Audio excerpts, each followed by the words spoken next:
하나님 말씀 같이 보겠습니다. 로마서 2장입니다. 로마서 2장 12절부터 24절 말씀. 로마서 2장 12절부터 24절 말씀을 교대로 한 절씩 읽겠습니다.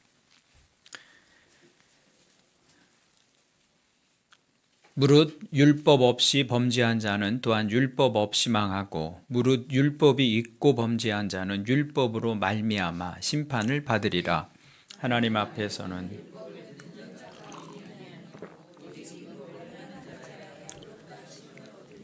율법 없는 이방인이 본성으로 율법의 일을 행할 때에는 이 사람은 율법이 없어도 자기가 자기에게 율법이 되나니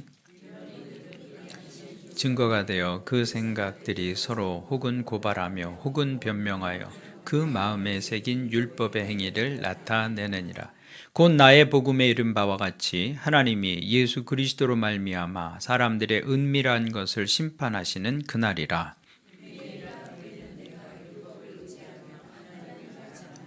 율법의 교훈을 받아 하나님의 뜻을 알고 지극히 선한 것을 분간하며 맹인의 길로 인도하는 자여 어둠에 있는 자의 빛.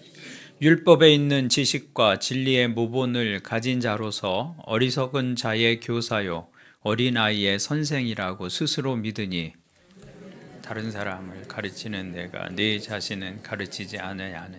도적질하지 말라 선포하는 내가 도적질 간음하지 말라 말하는 내가 간음하느냐. 우상을 가증히 여기는 내가 신전 물건을 도둑질하느냐.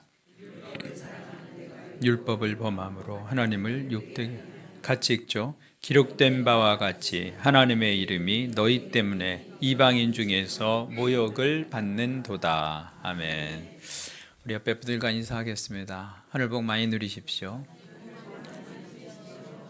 감사합니다. 겨울의 끝이 이제 다가오고 있는데 이런 추위는 없겠죠. 지난주는 너무 추웠는데 하여튼 건강 잘 관리할 수 있기를 바랍니다. 예. 로마서 1장 또 2장 계속해서 우리가 생각해 보고 있는데요. 로마서 1장과 2장은 바울 사도가 복음에 대해서 이야기하면서 인간에게 복음이 필요한 이유, 복음은 기쁜 소식이잖아요. 아픈 사람에게 기쁜 소식은 나을 수 있다. 낫는 방법이 있다. 죄인들에게 기쁜 소식은 석방될 거다. 그러면 우리에게 기쁜 소식은 뭐냐는 거예요. 복음이 필요하다는 것은 뭔가 우리가 복음이 필요한 상황 속에 있었던 것이 아니냐. 인간에게 복음이 필요한 이유는 무엇 때문이냐. 그것은 죄 때문이다라고 설명을 하고 있는 것이죠.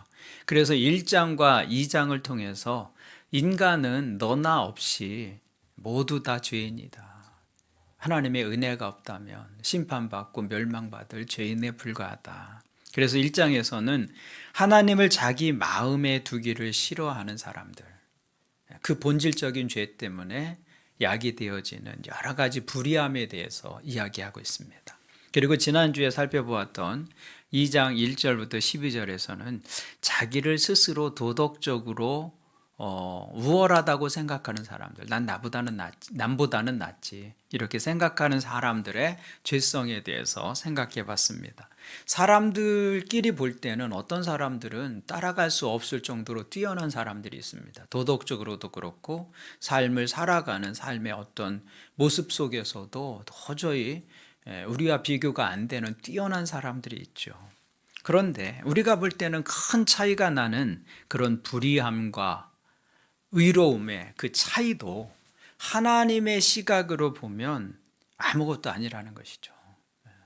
그래서 하늘에서 보면 에베레스트 산이냐 골짜기나 그냥 평평하게 보일 뿐이죠. 오히려 성경은 스스로 의롭다고 여기는 사람들의 모순을 지적합니다. 자기 눈에 들보는 보지 못하고 남의 눈에 티끌을 지적하는, 그래서 남보다 선하다는 자부심을 가지고 남을 판단하는 사람도 사실은 모두 하나님의 심판 아래에 있다라는 것을 말하고 있는 것이죠.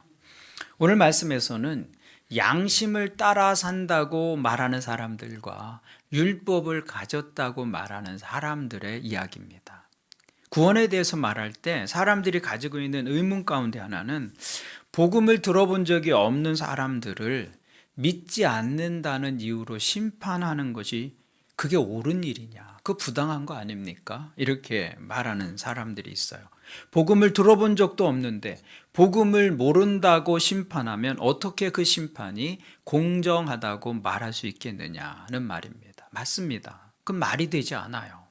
만약 하나님께서 그렇게 복음을 들어보지도 못한 사람에게 왜 복음을 모르냐고 심판하신다면 그건 하나님이 이해할 수 없는 폭군이 되고 마는 것이죠. 그러니까 복음을 들어본 적이 없는 사람의 경우는 믿지 않아서 멸망에 이르고 심판에 이른다는 것은 사실이 아닙니다. 그럼 하나님의 심판의 기준은 무엇입니까? 12절 말씀은 이렇게 말씀하고 있습니다.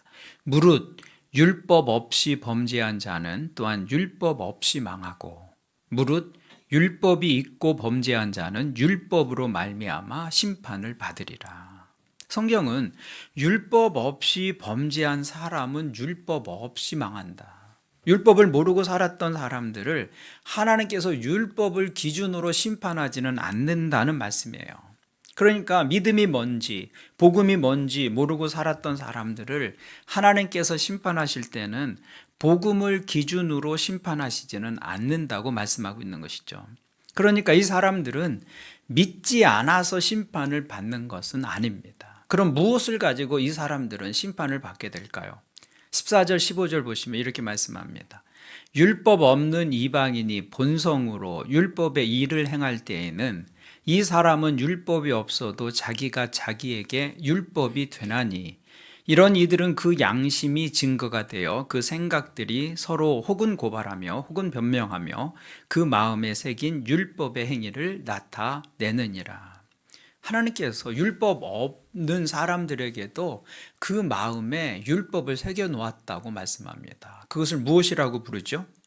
양심이라고 부르는 겁니다. 양심. 율법이 없어도 양심이 소리를 지르고 있다 그 말이에요. 율법을 모르고 살았던 사람들에게는 무엇이 심판이 되고 있느냐 하면 그 양심이 심판의 기준이 된다는 것이죠. 그런데 그 양심에 대해서 이렇게 말하는 사람들이 있습니다. 하나님 몰라도 양심대로만 살면 돼. 양심대로 살면 구원받을 수 있어. 맞는 말입니까? 틀린 말입니까? 반은 맞고 반은 틀린 말입니다. 왜 반은 맞고 반은 틀립니까? 원칙적으로 말하면 양심대로만 살면 그 사람은 심판받지 않을 것입니다. 하나님께서 그렇게 말씀하셨잖아요. 율법 없는 사람은 율법 없는 대로 망한다. 근데 이 사람은 자기 마음에 심긴 양심에 따라서 살았어요. 그러면 망하지 않게 될 거 아니겠어요? 율법을 모르고 산 사람에게는 양심이 그 기준이 된다고 말씀하셨으니까 양심대로 살았다면 심판을 받지 않을 것입니다. 그래서 사람들이 오해를 하는 것이죠. 양심을 따라 살면 구원을 얻는다. 그런데 오늘 우리가 읽은 이 부분은 문법적으로 보면 반어법입니다. 반어법. 긍정적인 의미로 양심을 따라 살면 구원받을 수 있습니다. 그러니 여러분 양심을 따라 사십시오 이렇게 말하는 것이 아니라 양심으로는 절대 안 됩니다. 라는 그런 맥락 속에서 주어지는 거예요. 그래서 13절을 보시면 율법을 가진 사람의 예를 들어서 설명합니다. 하나님 앞에서는 율법을 듣는 자가 의인이 아니요 오직 율법을 행하는 자라야 의롭다 하심을 얻으리니. 이 구절에 중요한 단어가 두 개 있는데요. 첫 번째 단어는 오직입니다. 오직. 이 오직이라는 단어는 무엇을 강조하고 있느냐면 하나님 앞에서 의롭다고 인정을 받는 다른 길이 없다는 거예요. 율법을 가졌느냐? 그러면 오직 하나님 앞에서 의롭다고 인정을 받는 길은 무엇이라고 말하는 거예요? 율법을 행하는 사람, 율법을 실천하는 사람, 그 사람만이 의롭다고 인정을 받는다고 말하는 것입니다. 그런데 여기서 실천한다, 행한다는 단어의 의미는 절대적이고 완벽하게 행한다는 것을 의미하는 것입니다. 그러니까 하나님 앞에서 율법으로 우리가 받아들여지기를 원한다면 율법을 통해서 완벽한 의의를 이루면 됩니다. 그런데 율법을 가지고 있어도 그 율법을 하나도 어김이 없이 완전하게 행할 수 있는 사람이 아무도 없는 거예요. 그렇기 때문에 이 말씀은 율법을 완전하게 행하면 구원을 얻을 수 있다는 율법을 통한 구원이 가능하다라는 것을 말씀하려는 것이 아닌 것이죠. 율법을 완전하게 행할 자가 하나도 없기 때문에 율법으로도 안 된다고 말하고 있는 거예요. 율법으로도 구원은 불가하다라는 것이죠. 그것이 양심의 경우에도 마찬가지입니다.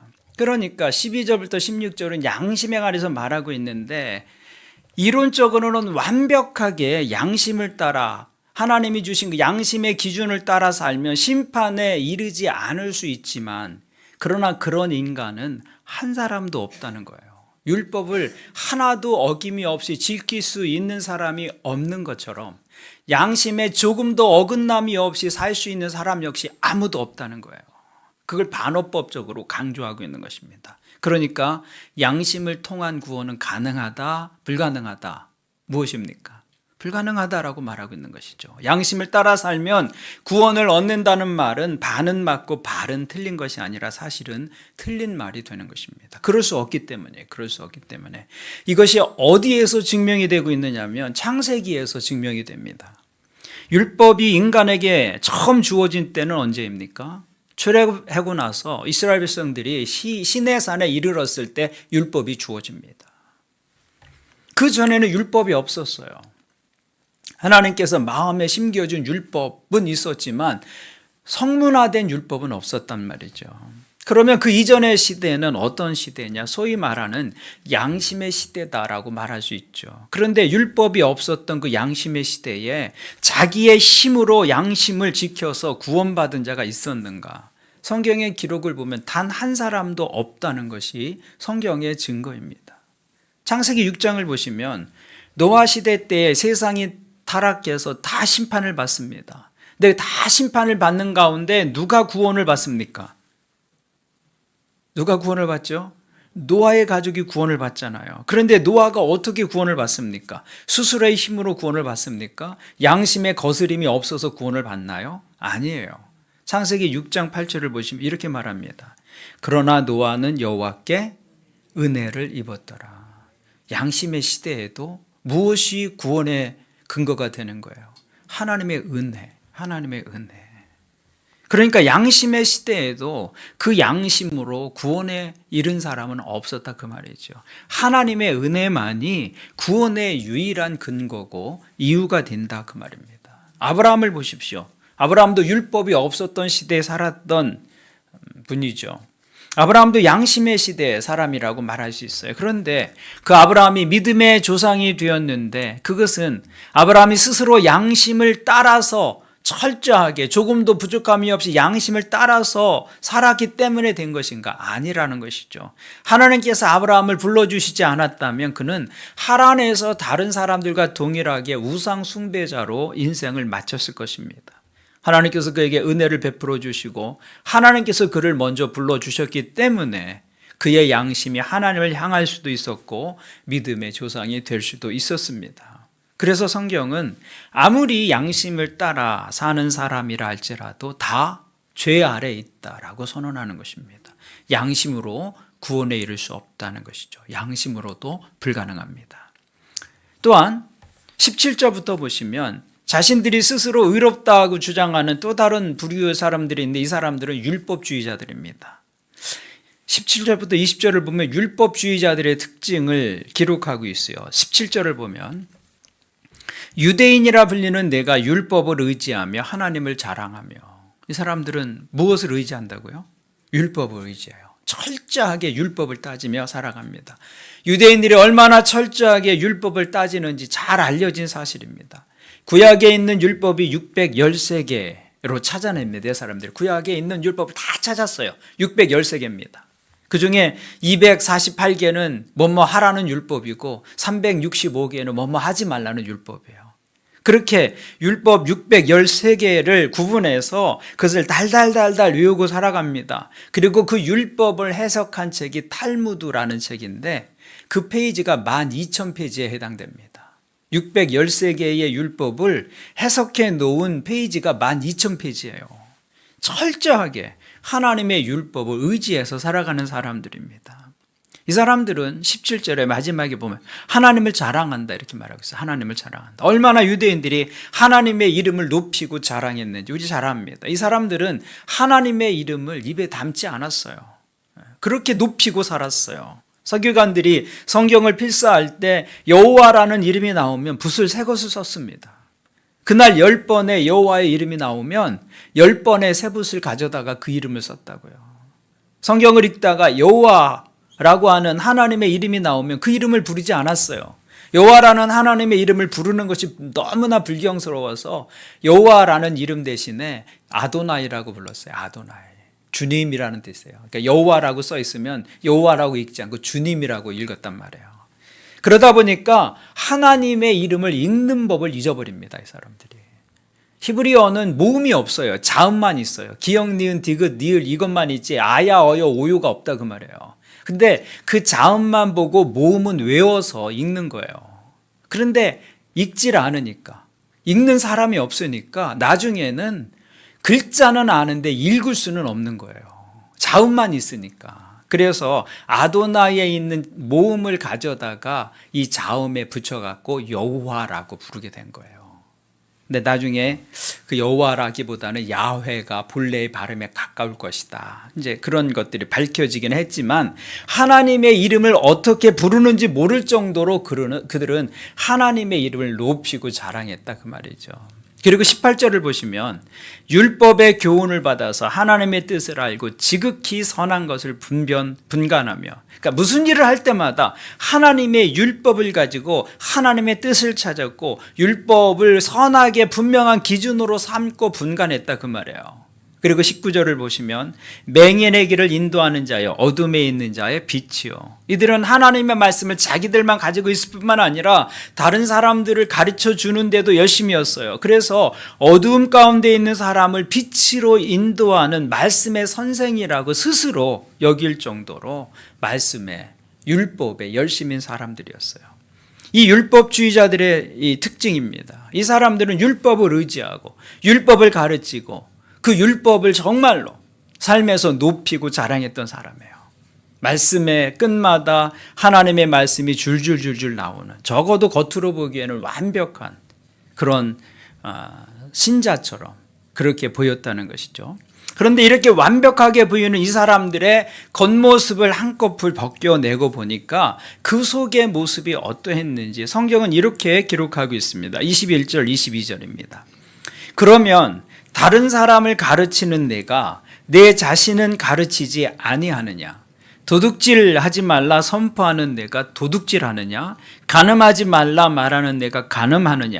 우상을 가증히 여기는 내가 신전 물건을 도둑질하느냐? 이 사람들은 남을 가르치면서 자기 자신은 가르치지 않았다는 거예요. 여기서 자기 자신이란 속사람을 말하는 거죠. 속사람. 그러니까 겉으로는 열심히 율법을 지키고 가르치는 것처럼 보였는데 그 속을 들여다보니까 자기 속 사람이 변화되기 위해서 고민하고 애쓰는 모습은 전혀 없었다는 거예요. 전부 다 겉으로만 한 것입니다. 예를 들면 제가 설교자로서 말만 열면 하나님의 말씀이라고 이야기하고 가르치지만 정작 그 하나님의 말씀을 가지고 내 내면을 살피고 내면의 인격을 고치고 그 내면을 하나님 앞에서 잘 살아가려고 노력하는 일은 없었다 그 말이에요. 그래서 도둑질하지 말라고 여기서 침 튀기면서 말은 하지만 자기 내면은 무엇으로 가득한 거예요? 욕심으로 가득한 것입니다. 간음하지 말라고 그렇게 가르치지만 내면의 모습은 간음하는 사람보다 더 악하고 더 음란한 내면의 모습을 가지고 있었다는 것이죠. 그리고 우상을 가증히 여기고 우상에게 절하지 말라고 가르치면서 이 사람은 신전의 물건을 오히려 도둑질합니다. 이 구절은 좀 설명이 좀 필요한 구절인데요. 이스라엘 백성들은 세상의 유일한 신은 여호와 하나님이다라고 믿었잖아요. 그러니까 우상을 섬기는 것은 가증히 여겼단 말이에요. 그런데 그 우상 앞에 제물을 바치고 절하는 것을 어리석고 가증한 일이라고 여겼던 이 사람들이 어떤 일을 했느냐면 우상의 신전에 들어가서 우상에게 바쳐진 제물들, 물건들, 그것들을 동의 없이 가지고 나왔다는 거예요. 율법을 가지고 산다는 사람들이 신전에 들어가서 사람들이 보지 않으면 아무런 양심의 가책도 없이 그 물건을 가지고 오는 일이 있었다는 것이죠. 그러면서도 도둑질이라고 생각하지 않았습니다. 왜 그러냐면 이들의 논리는 이런 것이었습니다. 우상은 신이 아니에요.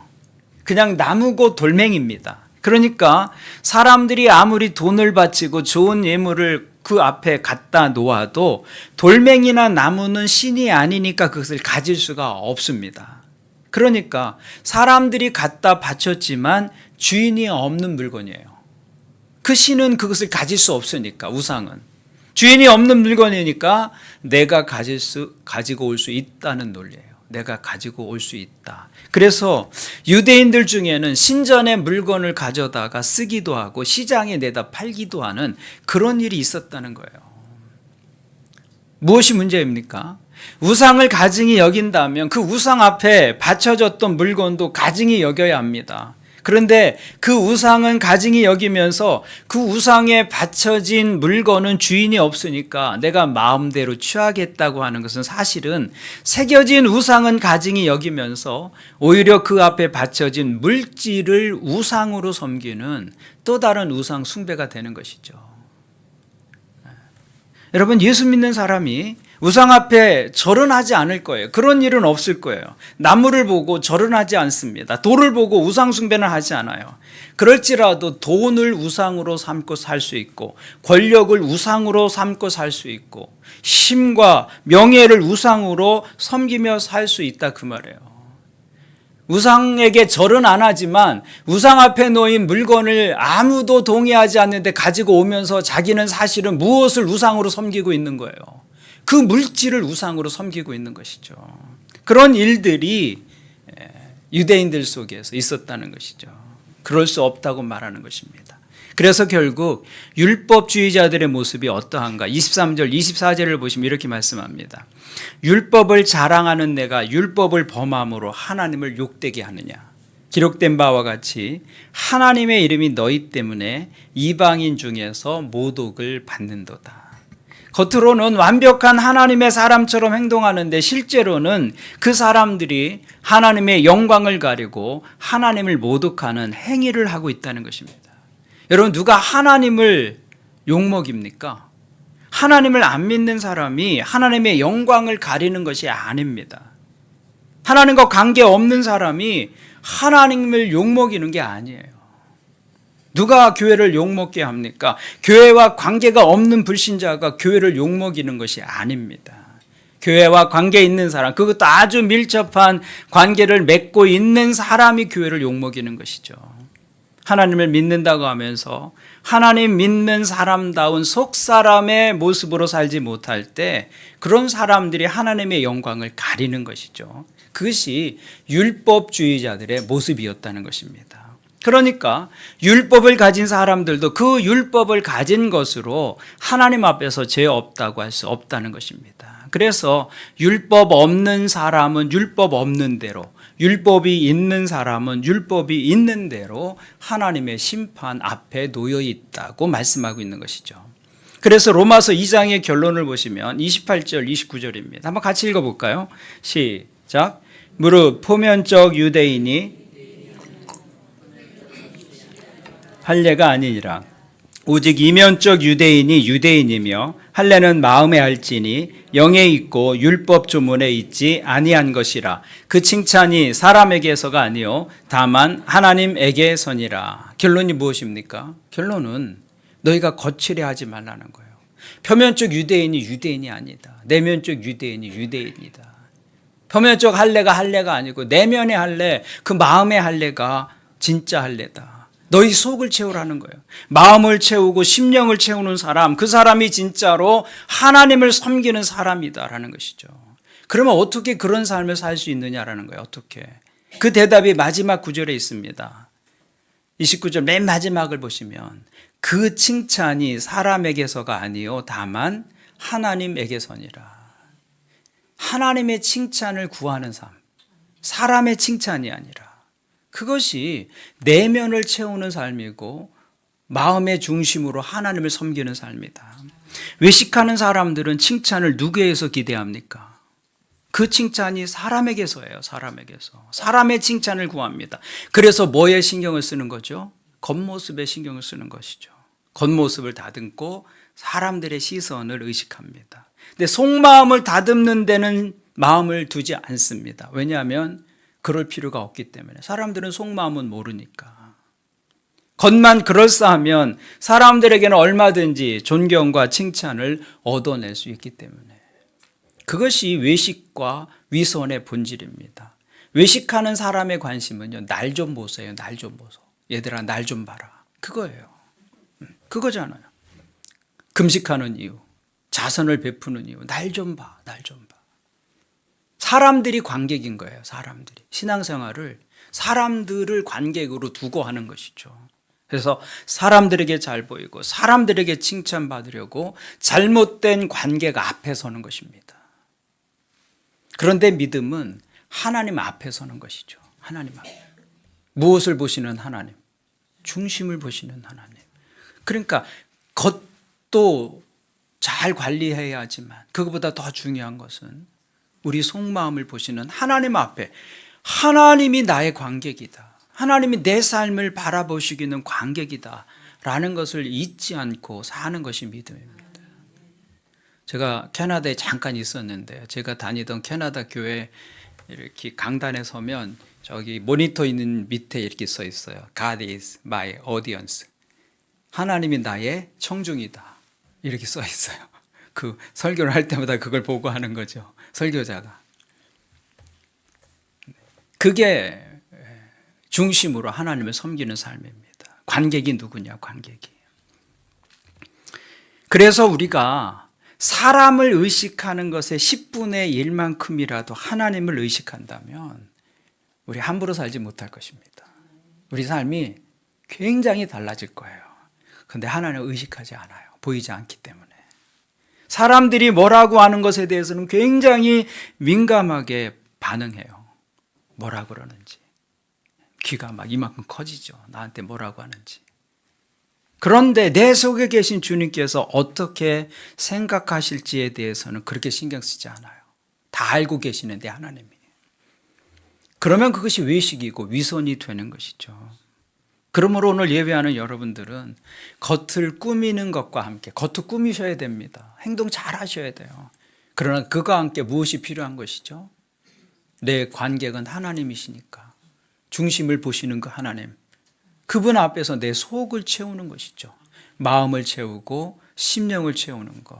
그 사람이 진짜로 하나님을 섬기는 사람이다라는 것입니다. 오늘 예배하는 여러분들은 사람들의 시선도 의식하시고, 사람들의 시선을 의식하지 않는 것도 이상한 거예요. 의식해야 됩니다. 사람들의 시선도 의식하고, 그 사람들의 시선을 의식하는 만큼 또 하나님을 의식하며 사는 것입니다. 나를 보시는 하나님, 그리고 내 속에 계시는 주님을 의식하며 사는 것이죠. 그것이 우리를 이 형식적인 신앙에서 벗어나게 해주는 것입니다. 오늘 예배하는 여러분들 모두 그 진실한 삶의 모습, 신앙의 모습으로 하나님 앞에 사시는 믿음의 사람들 되시기를 주님의 이름으로 축원을 드립니다. 아멘. 기도하시겠습니다. 우리 먼저 말씀을 가지고 좀 기도하겠습니다. 구원의 은혜를 주신 하나님께 여러분 감사의 기도를 드리십시오. 구원은 우리의 양심으로 불가능한 것이었어요. 율법을 가지고도 불가능한 일입니다. 우리가 지금 대한민국에서 태어나서 복음을 자유롭게 접할 수 있는 이 시대적 상황 속에서 우리가 살아갈 수 있는 것, 이미 하나님께서 베푸신 큰 은혜입니다. 그렇다고 한다면 그 구원의 은혜에 합당한 삶을 우리가 또 마땅히 살아가야 할 것입니다. 하나님의 은혜를 의식하며 살겠다고 여러분 기도하시기를 바랍니다. 우리가 사람을 의식하는 그것의 10분의 1만큼이라도 하나님을 의식한다면 우리의 삶에 많은 부분 변화가 있을 것입니다. 하나님, 우리의 믿음이 위선이나 외식이 되지 않게, 우리의 믿음이 삶으로 증명되는 믿음이 되게 도와주십시오. 경건의 모양이 아니라 경건의 능력을 가진 믿음 되게 도와주옵소서. 우리 함께 우리에게 주신 믿음, 구원의 은혜를 기억하면서 우리 함께 말씀을 가지고 기도하겠습니다. 하나님 아버지, 오늘 우리에게 주신 은혜로 인해 감사를 드립니다. 구원의 은혜 누구나 누릴 수 있는 것은 아니었습니다. 오늘 우리 이 시대에 복음을 들을 수 있는 자리에서 태어나고 자라고 누군가 우리에게 복음을 전해줄 수 있는 주변의 사람들을 보내주셔서 우리를 하여금 복음을 듣고 하나님께로 이끌림을 받을 수 있도록 우리를 이끄신 성령님의 선행하시는 은혜가 있었기 때문에 우리가 하나님을 아버지라고 부를 수 있도록 믿음을 고백하는 자리에 설 수 있었습니다. 율법을 가지고도 양심을 가지고도 우리는 구원에 이를 수 없는 연약한 존재이고 부족한 존재입니다. 그래서 구원은 하나님의 은혜의 선물일 수밖에 없는데 그 구원의 은혜를 오늘 우리에게 주신 그 하나님을 기억하면서 은혜에 감사하며 감격하며 살아가는 하나님의 사람들 되게 도와주시옵소서. 그 은혜가 감사하다면 하나님 은혜의식을 가지고 이 땅을 살아가는 믿음의 사람들 되게 도와주시옵소서. 우리 믿음의 관객은 사람들이 아니고 하나님이신 것을 기억하게 도와주시옵소서. 사람들의 눈 의식하는 것 그것만큼 하나님을 의식하며 살아가는 믿음의 사람들 되게 주님 도와주시옵소서. 오늘 여기에서 하나님 우리의 내면을 보시고 또 그 내면을 감찰하시는 그 하나님 앞에 부끄러움이 없는 우리의 믿음이 위선이나 위석이 되지 아니하도록 하나님 삶으로 증명되고 실천으로 입증된 그런 믿음의 사람들 될 수 있도록 주님 도와주시옵소서. 그것만이 복음에 합당한 삶이고 은혜에 감사하는 삶인 것을 기억하게 도와주시옵소서. 하나님 우리에게 주신 그 은혜를 헛되이 하지 않는 믿음의 사람들 되게 주님 도와주시옵소서. 이렇게 수요일 저녁에도 예배할 수 있는 믿음의 형식들을 주셔서 감사합니다. 이 형식 안에 우리의 내면을 채우고 또 우리의 속사람을 새롭게 하는 신앙의 성숙이 있도록 주님 역사해 주시옵소서. 경건의 모양뿐만 아니라 경건의 능력도 잘 관리할 수 있는 하나님의 사람들로 살아갈 수 있도록 주님 도와주시옵소서. 우리 교회가 이런 믿음의 신실한 사람들로 가득 채워진 능력 있는 교회, 영적인 교회 될 수 있도록 주님 역사하여 주시옵소서. 우리에게 구원을 주신 주께 감사를 드리며 예수의 이름으로 기도합니다. 하나님 아버지, 우리에게 구원의 은혜 주신 것을 감사합니다. 우리의 믿음이 구원의 은혜에 합당하게 반응하고 행동하는 믿음 되게 도와주옵소서. 양심과 율법을 통해 구원에 이를 수 없지만 이제 구원받은 하나님의 자녀가 되었으니 그 양심과 율법의 정신을 따라 순종하며 살아가기에 힘쓰는 믿음 되게 하여 주옵소서. 우리가 순종할 때 하나님의 상급이 있고 때로는 실수하고 넘어질 때 하나님의 용서의 은혜가 있음을 감사합니다. 그러므로 순종해서 하나님의 상급을 누리고 때로 넘어졌을 때는 하나님의 은혜의 자리에서 그 하나님을 다시 경험하는 믿음의 삶이 되게 도와주옵소서. 살면서 사람들의 시선 의식하듯 하나님을 의식하며 살아가는 믿음 되게 하여 주옵소서. 하나님께서 오늘도 우리의 삶에 일거수일투족을 보시고 평가하시는 분인 것을 잊지 않게 하시고 그래서 경건의 모양과 함께 경건의 능력을 가진 믿음의 자녀들 되게 도와주옵소서. 예수님의 이름으로 기도합니다. 아멘.